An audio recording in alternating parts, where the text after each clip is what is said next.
Esta cita pertenece a Eduardo Schiaffino, quien será el primer director del Museo Nacional de Bellas Artes, pero por este entonces era un joven pintor involucrado muy activamente en los grupos de intelectuales conformados en la sociedad porteña con el fin de impulsar el desarrollo artístico en la ciudad y también en el país. Esta cita nos refleja además cómo la prensa porteña de fines del siglo XIX aborda de forma muy intensa las cuestiones del desarrollo y las posibilidades de actividad artístico-cultural como un elemento estratégico para el crecimiento y consolidación de la nación. En este contexto observemos que la dupla arte-civilización se presenta muy frecuentemente como un argumento en favor del progreso y no solamente con lo que respecta a la esfera específica del arte, sino también a la nación en su conjunto.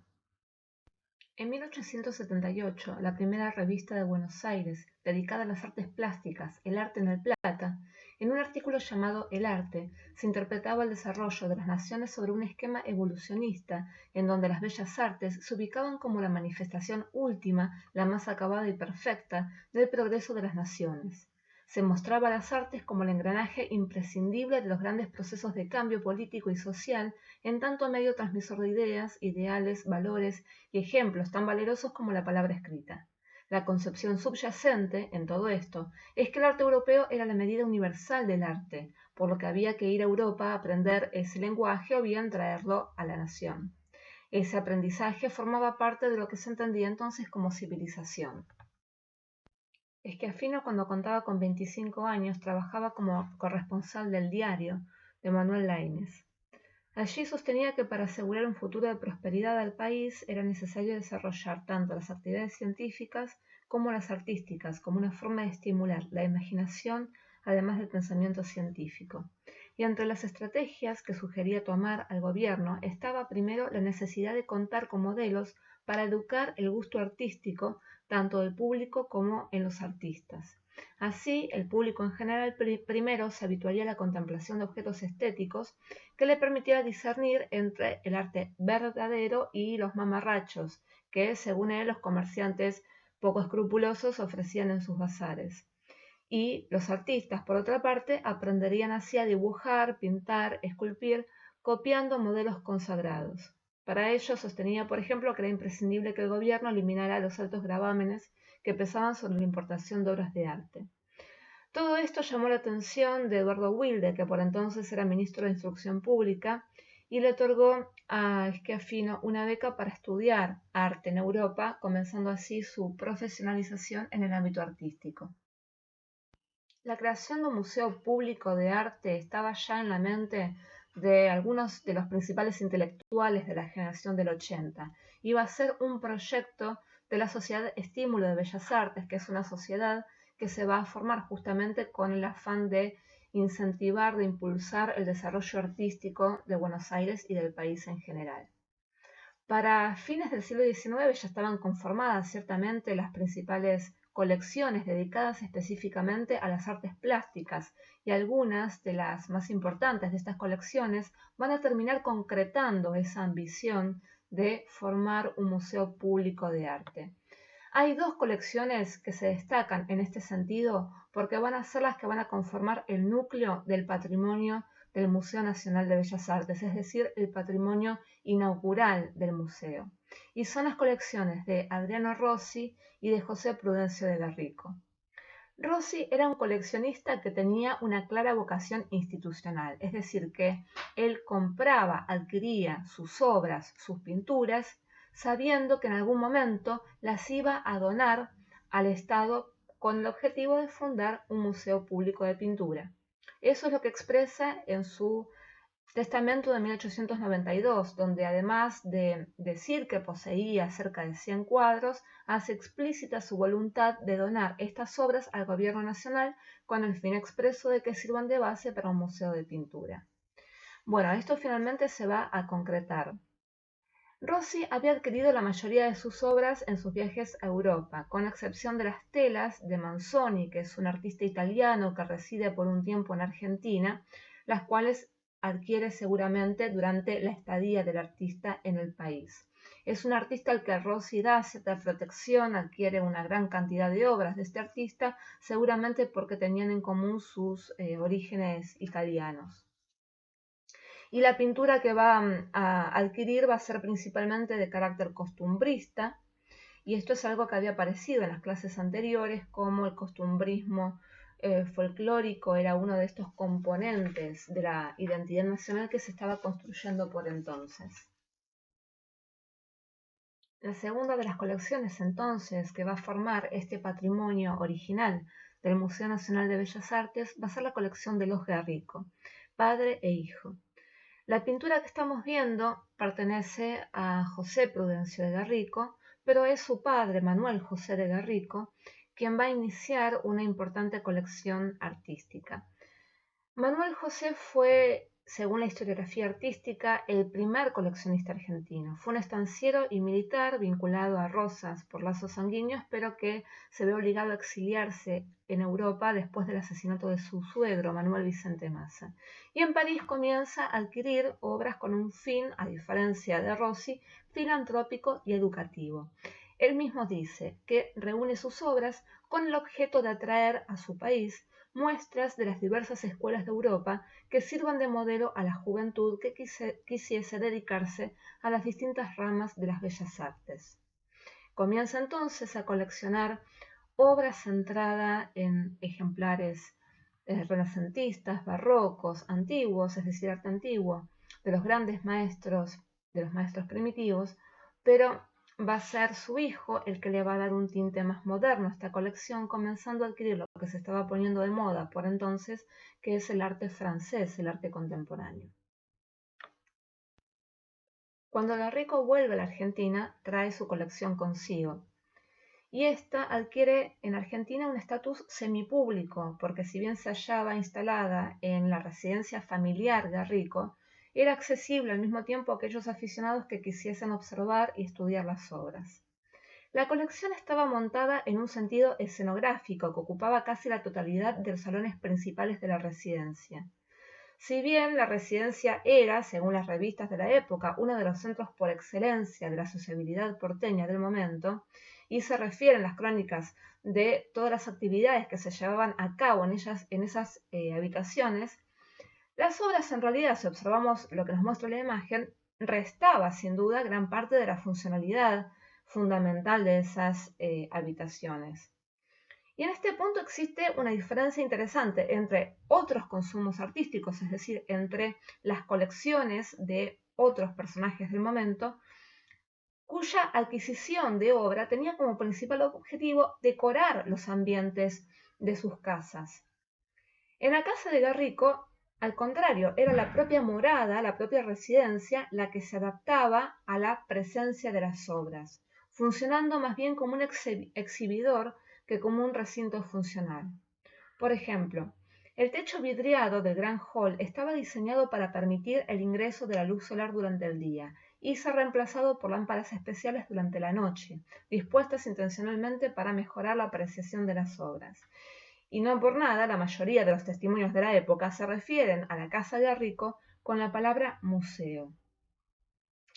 Si bien había adquirido algunas piezas antiguas de importancia, el rasgo distintivo que va a adquirir esta colección de la mano del hijo de Manuel José de Garrico, como ya dijimos, José Prudencio, es justamente la reunión de obras modernas que alcanzaron finalmente el 70% del total de las pinturas y esculturas que van a ser donadas por la familia al Museo Nacional de Bellas Artes. Y va a ser también José Prudencio quien le va a dar un carácter institucional a esta colección. Ya dijimos que Manuel José tenía como objetivo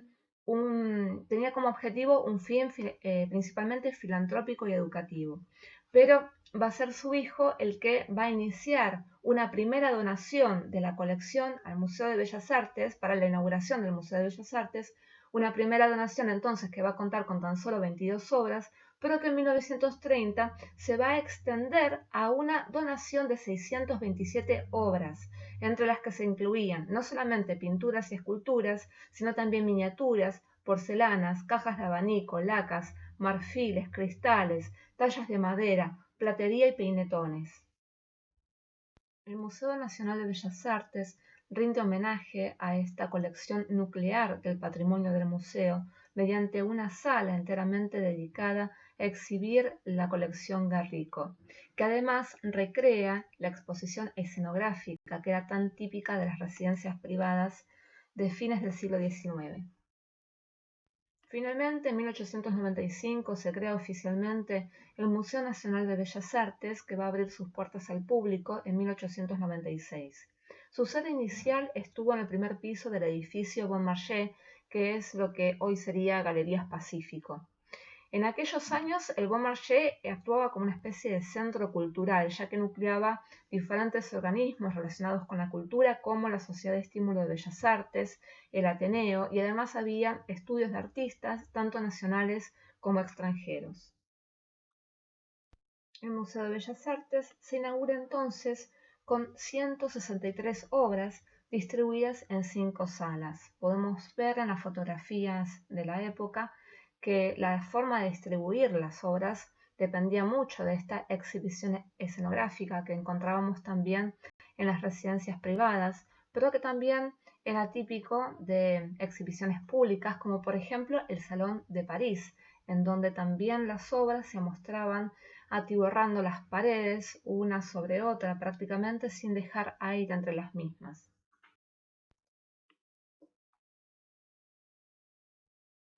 Firmado por el presidente Uriburu, el decreto de creación del museo en 1895 se justificaba sobre 3 ejes.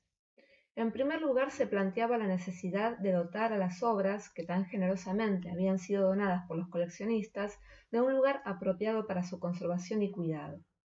El segundo eje era de carácter pedagógico, y en tercer lugar aparecía la necesidad de dar al naciente arte nacional de una institución oficial.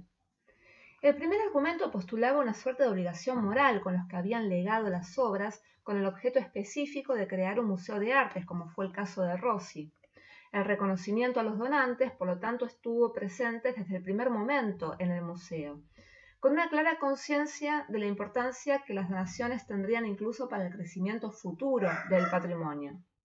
Por otra parte, también los coleccionistas fueron conscientes de la proyección social que tenía donar sus pertenencias al Estado y buscaron eternizarse en la memoria del museo a través de ciertas cláusulas o condiciones que muchas veces acompañaban sus donaciones, como por ejemplo la exhibición permanente de las piezas en salas especiales y la denominación de esos espacios con el nombre del donador. Esta es la razón por la cual cuando hoy visitamos el Museo de Bellas Artes entramos en salas como la Sala Santa María. Esto, sin embargo, no significa que Schiaffino, que ya dijimos fue el primer director del museo, aceptara todas las donaciones que le ofrecían. Había muchas que él rechazaba por considerarlas de poco prestigio o valor artístico. Esto significa que todavía en estos momentos son las obras las que dan legitimidad al museo, a diferencia de lo que va a suceder después, que va a ser el museo el que va a legitimar las obras que en él se expongan. Con respecto al arte nacional, Schiaffino logró hacerse con un número de obras nacionales que procedía mayormente de sus amigos y conocidos, aunque no por eso pagaba precios especiales, sino que todo lo contrario. Solía adquirir estas obras a un precio bastante bajo, argumentando que, cito, los museos deben ser privilegiados en los precios respecto de los particulares, por cuanto sirven a la pública enseñanza y difunden el mérito de los autores cuyas obras exhiben. Schiaffino realiza 2 viajes a Europa para adquirir obra como director del Museo Nacional de Bellas Artes y, gozando entonces con plena libertad, va adquiriendo piezas de arte antiguo, pero principalmente de arte francés contemporáneo, que representaba para él ejemplos paradigmáticos de las nuevas escuelas artísticas. Pero al comparar los precios pagados por las obras, es notable que las adquisiciones estuvieron más regidas por el gusto personal de Schiaffino que por los precios que el museo podía pagar.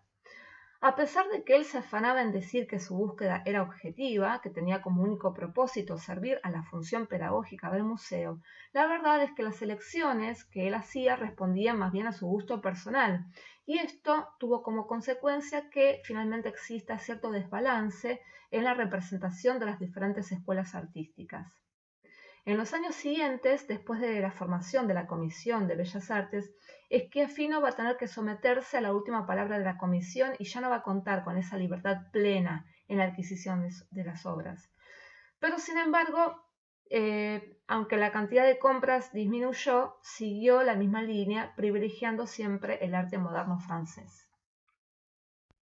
Después de 6 ampliaciones necesarias para exhibir las nuevas adquisiciones y donaciones, muchas de las cuales habían sido obtenidas por Schiaffino en sus viajes oficiales a Europa, y después también de un proyecto fallido por parte del arquitecto Julio Dormal para construir un palacio de bellas artes, en 1909 se decide que se traslada el Museo de Bellas Artes al pabellón argentino. Se trataba de una construcción fantástica, imponente, de tipo industrial, que había sido utilizada para la Exposición Universal de 1889 en París y que había sido luego rearmada en la Plaza San Martín hacia 1894. Este espacio era muy amplio, pero no resultaba adecuado para preservar y exhibir el patrimonio del museo. Así lo testimonian las publicaciones de la época, en donde, además de otros percances, se mencionan las numerosas goteras que obligaba a descolgar los cuadros cada vez que llovía.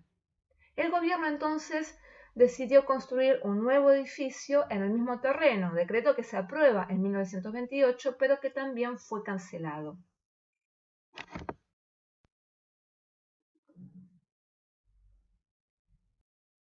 En los comienzos de la década de 1930, ante el inminente desarme del pabellón por la ampliación de la Plaza San Martín, se resolvió el traslado del museo a la antigua planta de bombas de agua en la Recoleta. Este edificio había sido construido como casa de máquinas en 1834 y se encontraba fuera de servicio desde 1928 por la inauguración del nuevo establecimiento en Palermo. Se le encargó entonces al arquitecto Alejandro Bustillo la tarea de reformar y adaptar el edificio para albergar el patrimonio del Museo de Bellas Artes. Las nuevas salas se inauguraron, por lo tanto, el 23 de mayo de 1933, ajustándose a los criterios museográficos contemporáneos, que incorporaban luz difusa y cenital, esta última fue anulada hacia 1960, tabiquería flexible y espacios despojados para evitar el cansancio visual.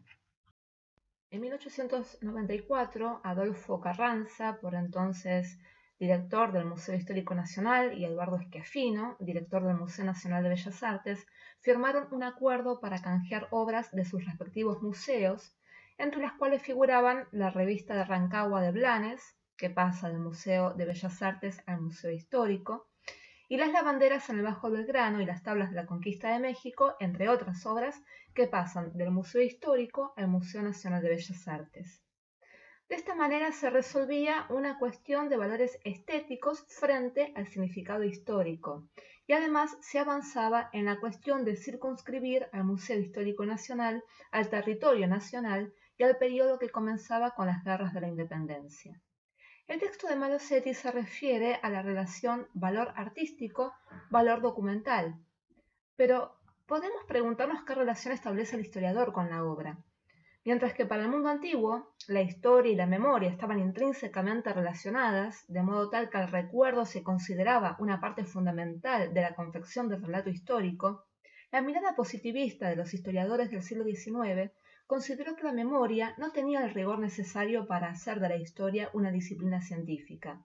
Dado que la historia tenía que fundarse sobre pruebas objetivas, se instauró a partir de entonces al documento escrito como objeto de investigación privilegiado. Como ya vimos viendo en las clases pasadas, a lo largo del siglo XX, esta mirada decimónica se va resquebrajando y se va incorporando otro tipo de objetos, como útiles para registrar y comunicar el relato histórico. Sin embargo, es cierto que todavía persiste el sentido de usar las imágenes de manera meramente ilustrativa, para darle un rostro, por ejemplo, a los héroes de bronce.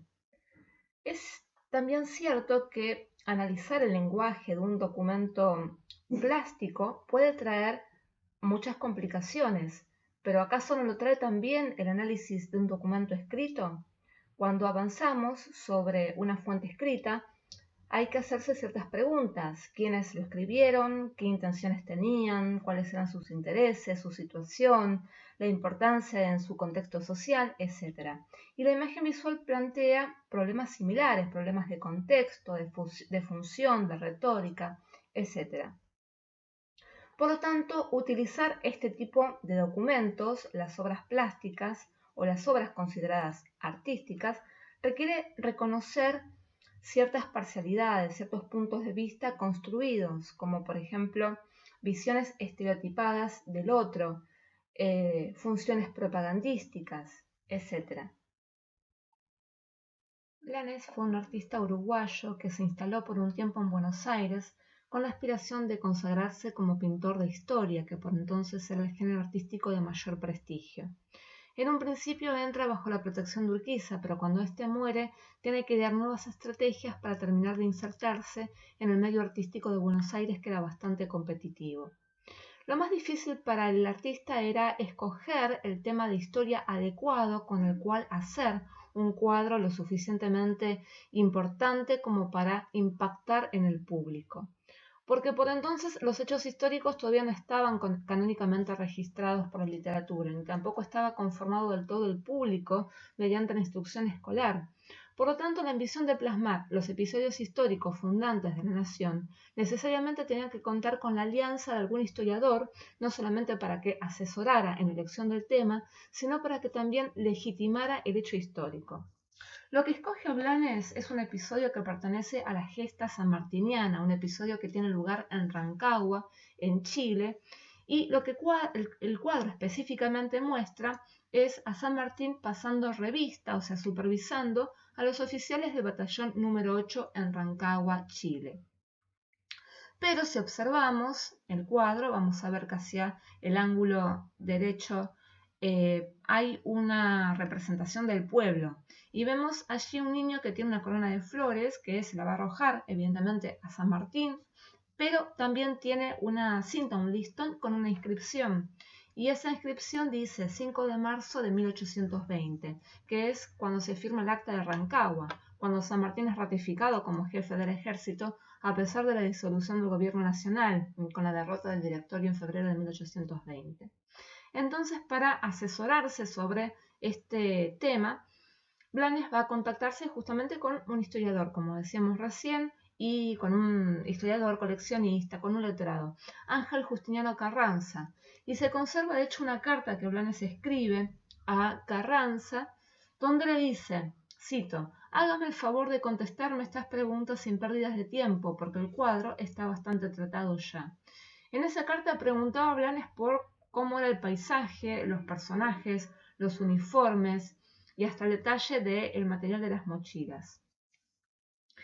Finalmente, el cuadro, que lo realiza con toda esta carga o con este intento de veracidad histórica y que estaba pensado, como os decía, para que tenga un verdadero impacto en el público, que eso iba a determinar en definitiva el éxito del cuadro, se establece una fecha patria para su exposición pública. Primero se piensa para un 25 de mayo, después por diferentes circunstancias no se puede hacer. Se expone entonces por primera vez un 9 de julio, pero no tiene el éxito que Blanes esperaba. El público se mostró más o menos indiferente. Él pensaba vendérselo al Estado argentino, pero el Estado argentino no se mostró interesado, no lo compró. Finalmente se lo termina llevando a Uruguay, lo compra el Estado uruguayo. Y con el tiempo, en la ocasión del aniversario de la muerte de San Martín, lo que va a pasar es que el Estado uruguayo va a dar como regalo esta obra al Estado argentino. Es razón por la cual termina en una colección argentina, pasa al Museo de Bellas Artes y, como ya vimos en el texto de Malosetti, después va a pasar al Museo Histórico Nacional.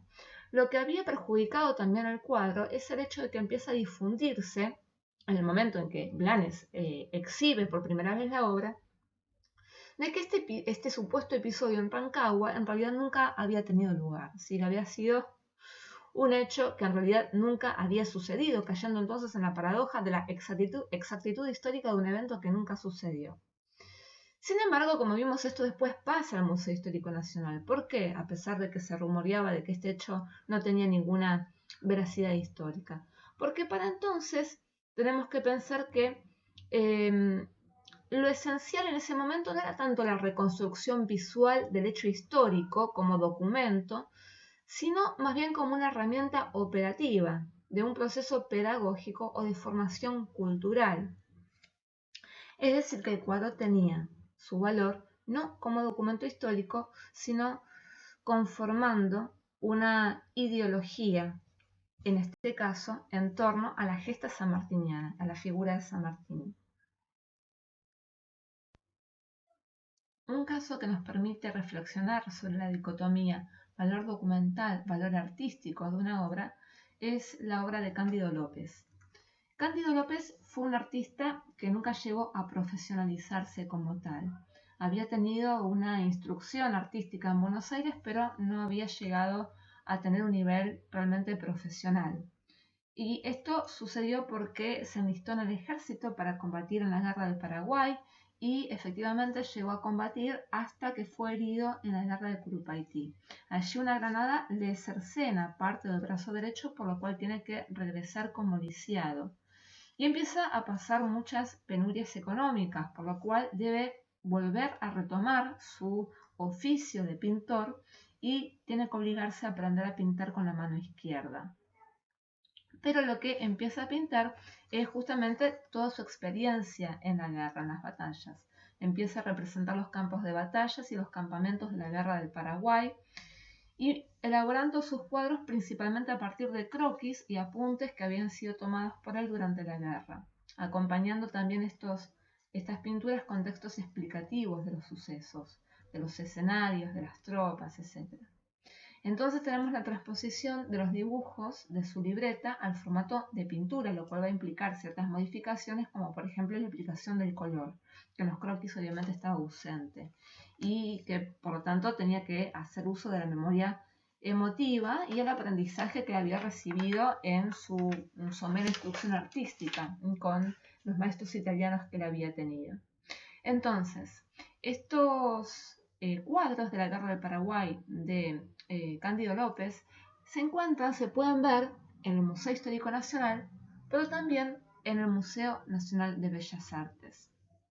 La misma temática, la Guerra del Paraguay, se puede ver entonces en ambos museos, es decir, que hay una concepción diferente de las mismas obras. Un museo la ve como documento histórico, el otro la ve como un documento artístico.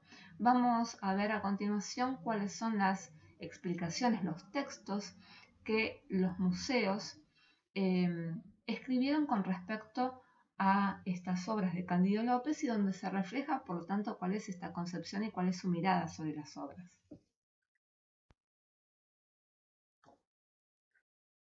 En el caso del Museo Histórico Nacional, la valoración que hace de las obras como documento histórico es clara. Las obras de Cándido López invitan a reflexionar sobre varios aspectos de la guerra a la vez, los momentos de batalla, pero también los de ocio, los campamentos y el avance por terrenos inestables y pantanosos.